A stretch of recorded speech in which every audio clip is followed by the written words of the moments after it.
Hi, everyone. I'm Madeline Mayfield, and welcome to episode 6 of College Girl Boss, an empowerment podcast. In today's episode, we're going to hash into rejection. This is going to be your guide to handling rejection with confidence and class. Hi, everyone. I have a very special guest today. I'm here with Caitlin Gaffney. Hey. Do you want to say a little bit about yourself? Yeah, so I'm a junior at Southeastern. I'm an accounting major. Looking for internships right now, so dealing with a lot of rejection right now. Oh, that's actually such a good point. So you've been applying specifically for accounting internships? Mm-hmm. Where have you applied? So I've applied to LaPorte, HTB, Eisner-Amper. I feel like some couple of ones that I haven't heard from yet, but the main ones I've been going for is HTB and LaPorte and Eisner-Amper. Yeah. Those are my top 3. And they've all been those? Well, Eisner-Amper was my oh my God, I want to go there so bad. Yeah. And I did it way too early. I did it my sophomore year. They said no because, it's really hard to get into internships for that, specialty and, auditing until you're, a junior or senior. So they, from what I saw, is that they really liked me. And I thought I applied again. I don't think I did because I, just never heard anything about it. But HTB I also really enjoyed, and I had an interview, which to me that was okay, wonderful. Next step, we're already getting there. We're getting to the interview. And then they just were we're gonna move forward with other people. And it was really sad because I really liked that place and I started to really feel like I could fit there. And the interview just wasn't as good as I was hoping. And so it didn't. Just the people, it was hard to connect with them. It was kind of awkward. I was able to connect with everyone besides the actual interviewer. So because beforehand they had a dinner. And it was a pre-interview dinner. And I knew who was interviewing me. And I talked to her here and there. But I already knew she felt very dry. And, for me, it's I need someone to bounce back with me. Yeah, you need someone to match the energy. Yeah, and if they're super dry, I'm just okay. And so I'm just okay, all right. Yeah, because then you're what do I talk about? Oh, my gosh, how do I connect with someone that doesn't want to talk to me? Yeah, and that's how it felt. It felt like she didn't really want to talk to me, so. But I just had an interview with LaPorte last Wednesday.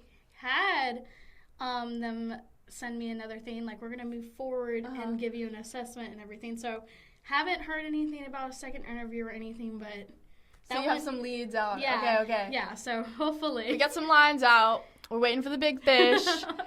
So I've actually been dealing with that as well. I'm at this weird point in my life where I don't know if I should be looking for part-time jobs or full-time jobs. I work at the school and I have an internship. But I'm looking for an HR internship. Right. Just something to help me get my foot in the door because I recently discovered that's what I really wanted to do. All right, so rejection can happen in many different forms. You can get rejected on a date. You could get rejected from a job. You could get rejected in an academic setting. Maybe you don't get the scholarship you want, or the first chair of that organization you want, or that leadership position. And rejection is going to teach you so much about yourself, and we're going to dive straight into that.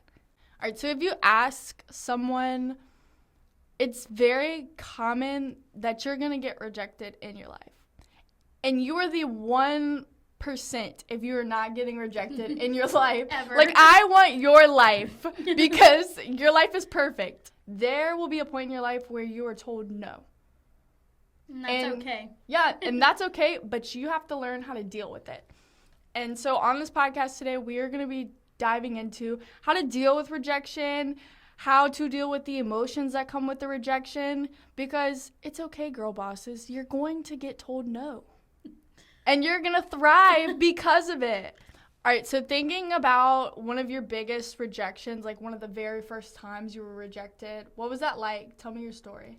So whenever I was taking the ACT during high school and everything, it was very traumatic for me because I went from always having good grades, always A's and B's, never C's, and I'm like, okay, great, I'm taking AP classes, like I'm in honor classes, like the ACT should come easy to me. Yeah, you're taking all the steps, so you felt like, oh my gosh, it's easy, like it's gonna be great. Right, and I like had people around me that took it once, made 21, made 27s, you know, even 30s. And so whenever I finally took it, it was, I think, my junior year I took it, I made a 17. And I immediately was like, I'm done for. Like, I can't go to college. I'm cooked. I was like, I can't go to college without tops. Like, I'm screwed. Yeah. So I proceeded. I had to take it a total of 4 times. I got a 17 the first, 17 again. Then I took an ACT prep class. I made a 19, and I'm like, oh, my God. And then I was... You're like, can I just get the grade already? Oh, my gosh. Yes. And so then the 4th time I finally did it, I finally got a 21. I just remember crying and being like, oh, my God, it's over. And when I look back at it, like, I just remember, like, how ashamed I felt of myself. Like, I felt like I was this complete failure. Like, I'm not going to be able to go to college. That's all I wanted to do was go to college. I've been wanting to do accounting, I don't know why, since 8th grade.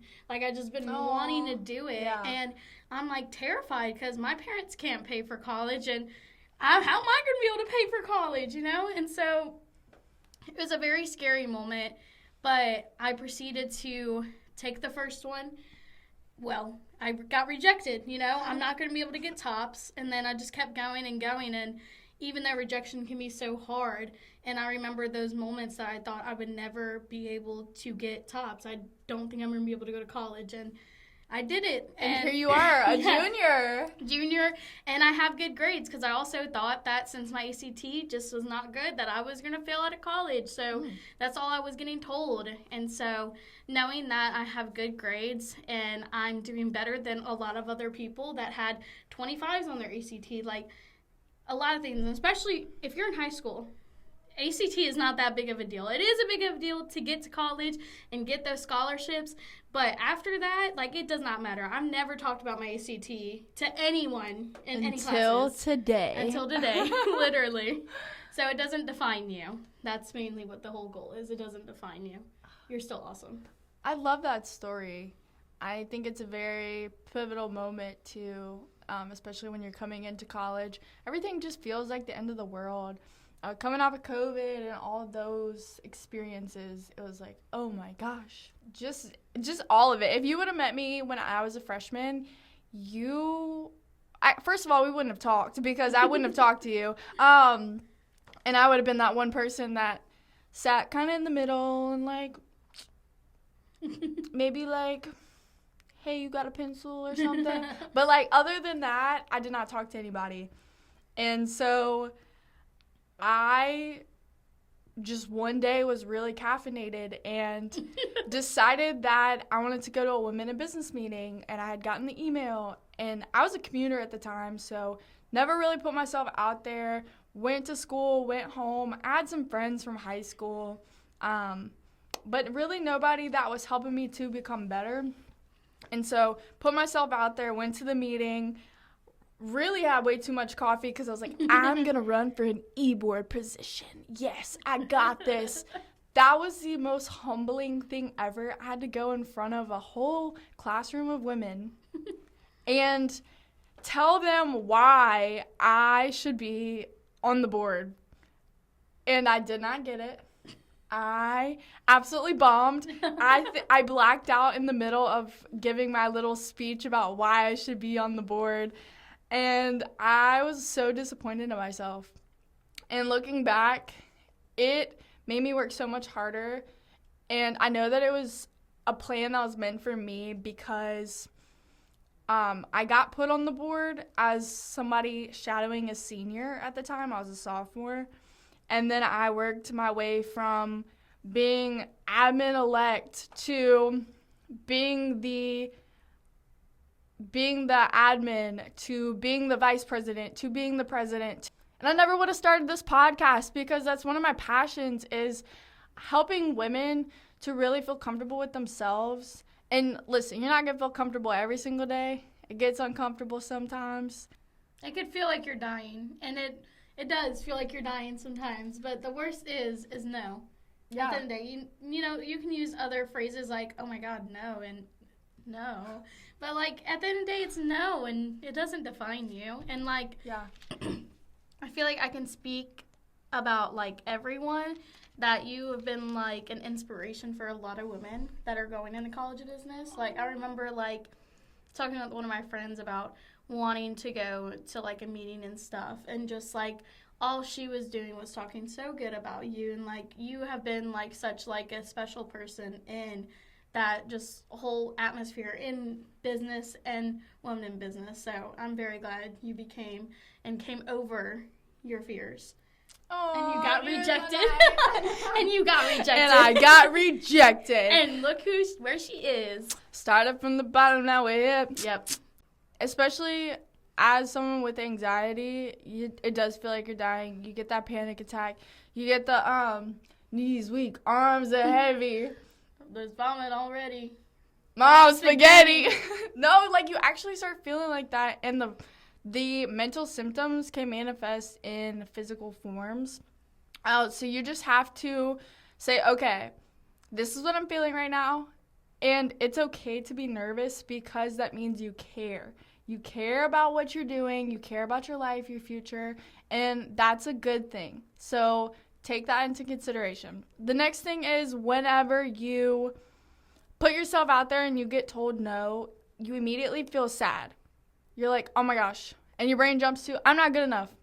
I'm not good enough. I'm not as good as this person. I'm not as good as that person. Especially if it's something you, like, really were working on and really want. Yes. Because when your feelings are involved and you're passionate about something, you really care, and it hurts even worse whenever you get told no. At the end of the day, I don't know what you believe, but I believe that there's a path that's meant for us. Just divine intervention, there are powers that we don't truly understand.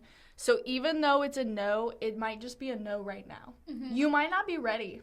You might have a lot of things left to learn on your little journey.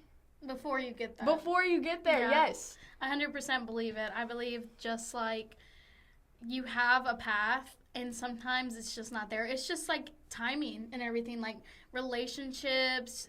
Like I know people that I never considered them a friend, and then all of a sudden our senior year of high school we're like best friends because I joined this, or I started randomly talking to you, and now you're a lifelong friend. Like timing is like everything, and just because you don't have it now doesn't mean you won't get it. I have this in relationships too. Like I've been single for like 2 years now, and like at the end of the day the right person is out there.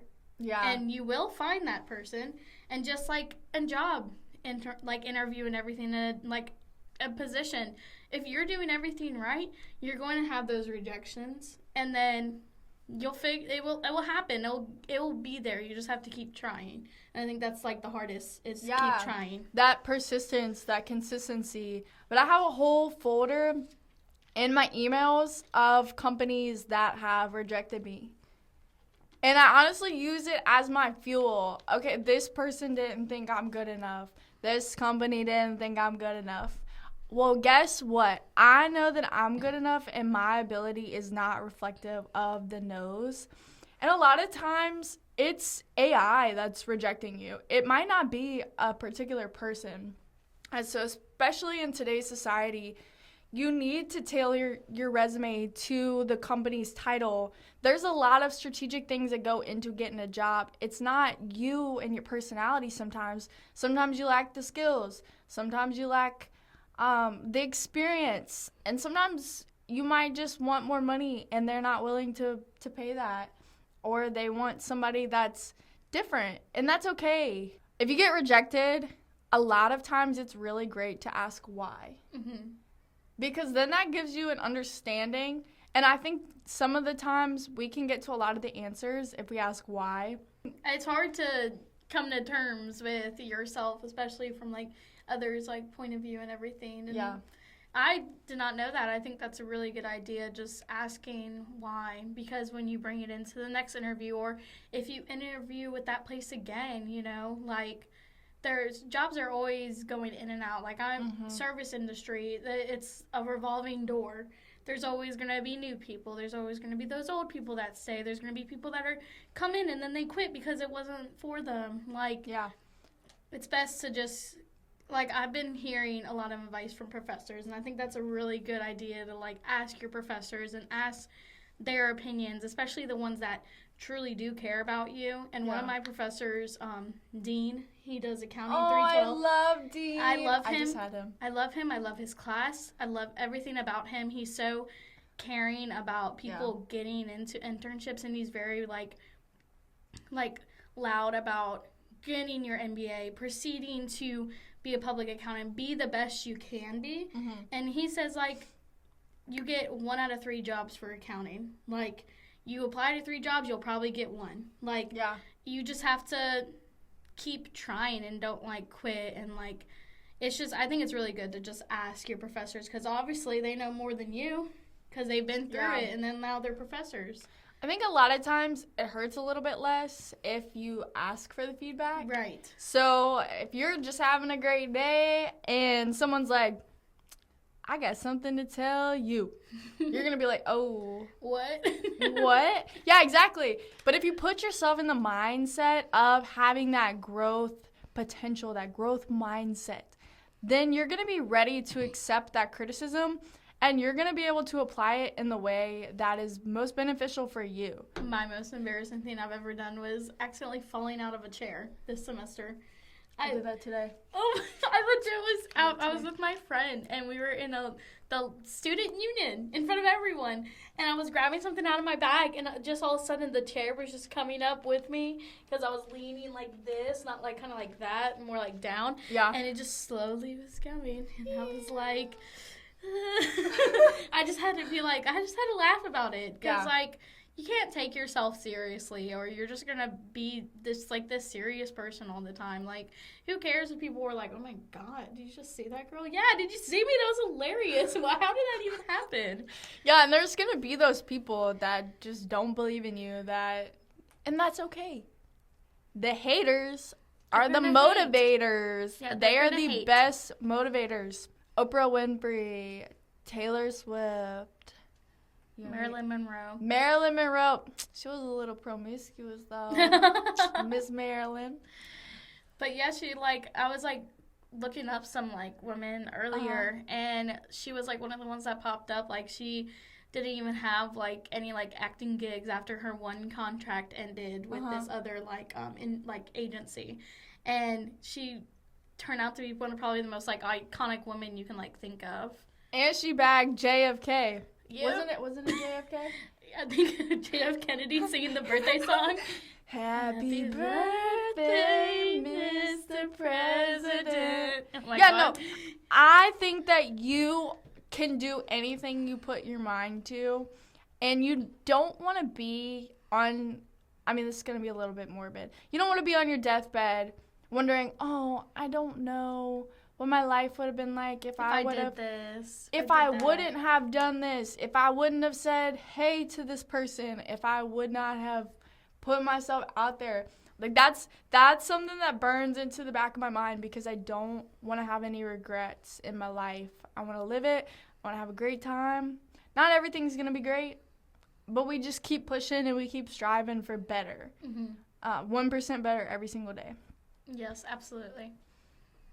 And you have to be very kind to yourself. You have to tell yourself it's okay. Yeah. Look at yourself in the mirror and just be like, it's okay. I got this. You put yourself out there.